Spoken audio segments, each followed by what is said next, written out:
Students, subscribe and press the bell icon to never miss a video from 2IITians। बच्चों, work energy power के concept video पाने के लिए join button पर click करें या फिर इस नंबर पर कॉल करें। A 55 kg man holds a weight of 20 kg on his head, है ना, ये बना हुआ है। What is the work done by him against gravity if he moves a distance 20 metre. पहला पार्ट कर रहे हैं हम लोग, है ना। फर्स्ट पार्ट में तो हॉरिजॉन्टली चल रहा है, वो 20 मीटर वो चल रहा है। तो यहां पर आपको ध्यान देना है, what is the work done against gravity. तो देखिए, ग्रेविटी इस डायरेक्शन में लग रही होगी, ग्रेविटेशनल फोर्स के अगेंस्ट ये बंदा फोर्स लगा रहा होगा, है ना। तो वर्क डन अगेंस्ट ग्रेविटी का मतलब ये होगा कि वो जो फोर्स ये व्यक्ति लगा रहा है, ये पर्सन लगा रहा है, वो इस डायरेक्शन में होगा, ठीक है। और चल ये इस डायरेक्शन में रहा है ना। This red one is gravity, है ना। Red one is gravity and the black one is force by the person, है ना। लेकिन डिस्प्लेसमेंट आपका इस डायरेक्शन में हो रहा है, डिस्प्लेसमेंट इस डायरेक्शन में हो रहा है, फोर्स इस डायरेक्शन में लग रही, तो एंगल क्या हो गया, 90 डिग्री हो गया।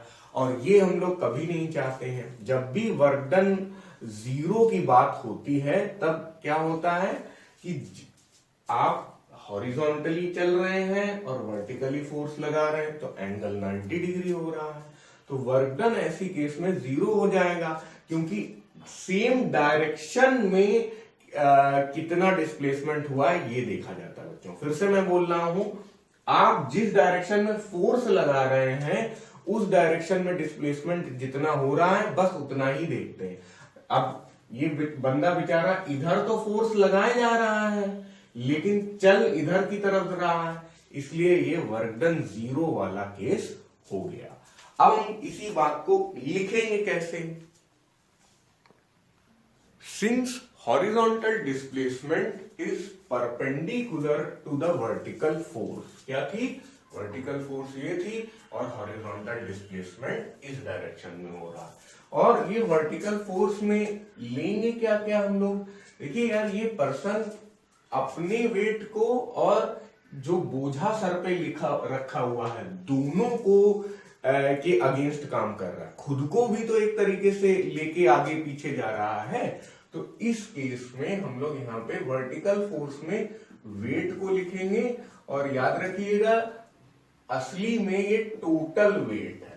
तो टोटल वेट में हम लोग क्या क्या इंक्लूड करेंगे, मैन को भी इंक्लूड करेंगे और उसके बोझा को भी इंक्लूड करेंगे, ठीक है। आप सिंस लगाए तो देयरफॉर भी लगेगा, therefore work done is equal to zero, ठीक है भाई। तो फर्स्ट पार्ट तो हम लोगों ने निपटा लिया, बहुत इजी था, इसका आंसर तो आपको पहले से ही पता था। अब दूसरे पार्ट में वो कह रहा है कि भाई if he moves a distance of 20 metre not on a horizontal road but on an incline of 1/5। Incline of 1/5 का क्या मतलब है, इसी को पहले समझ लेते हैं। देखिए, इंक्लाइन है तो कुछ ऐसा तो बन ही रहा होगा। 1/5 जब भी होता है बच्चों, ये थोड़ा सा सिविल इंजीनियरिंग का टर्म है। 1 यहां आए मतलब 1 ऊपर चढ़े जब यहां पर 5 मीटर चले, 5 मीटर सेंटीमीटर कुछ भी होगा, यानी कि 5 यूनिट्स अगर ऐसे चढ़े तो असली में जो वर्टिकल मूवमेंट होगा वो 1 होगा। यानी कि इंक्लाइन ऑफ 1/5 का मतलब है, ये अगर थीटा है तो sine theta is equal to 1/5, ठीक है ना। Incline of 1/5। ये याद रखिएगा, ये अपना 90 डिग्री है ही। अब लेकिन अपना पर्सन जो है वो 5 नहीं चल रहा है, वो 20 मीटर चल रहा है।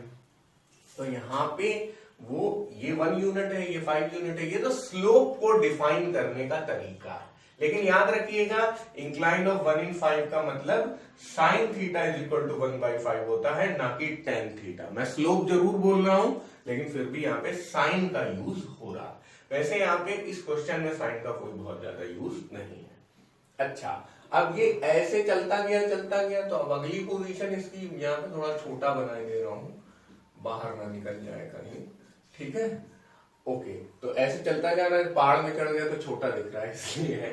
ठीक है, ये ऊपर चला गया, तो ये डिस्टेंस इसने फिर से अपने हिसाब से तो 20 मीटर ही तय की।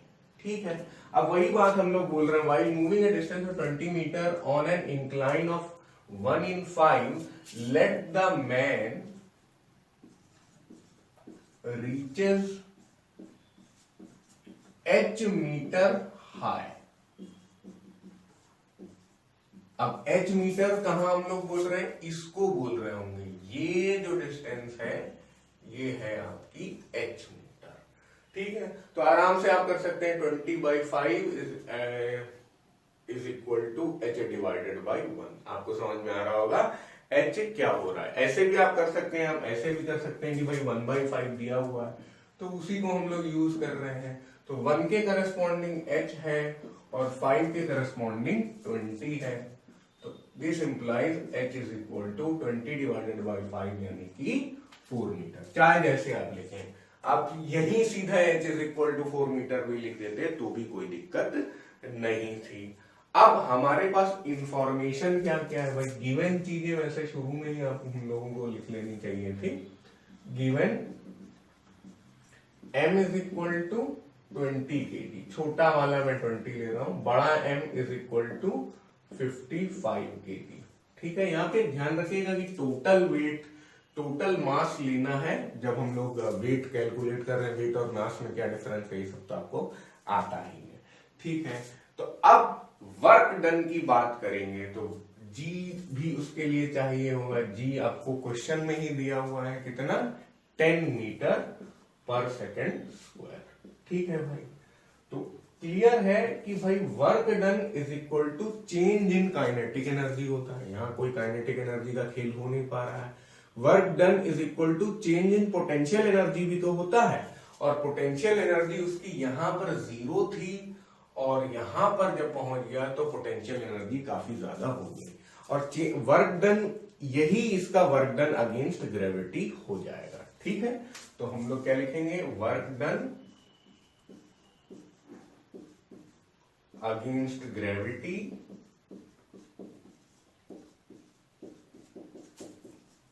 Is equal to change in potential energy.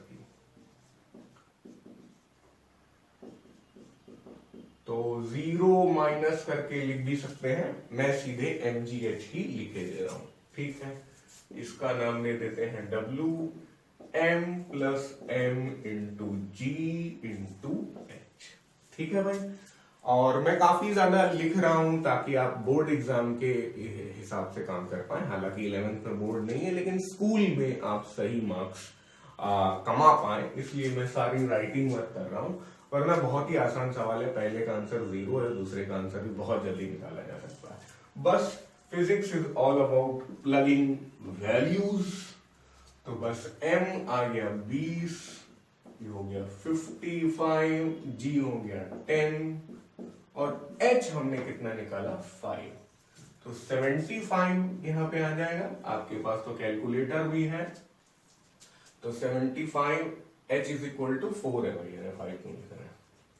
ठीक है भाई, 75 इंटू 4 हो जाएगा 300, 300 इंटू 10 हो जाएगा 3000। तो work done is equal to 3000 joule. तो बस हम लोग अपना रेड बक्सा पहना देते हैं इसे।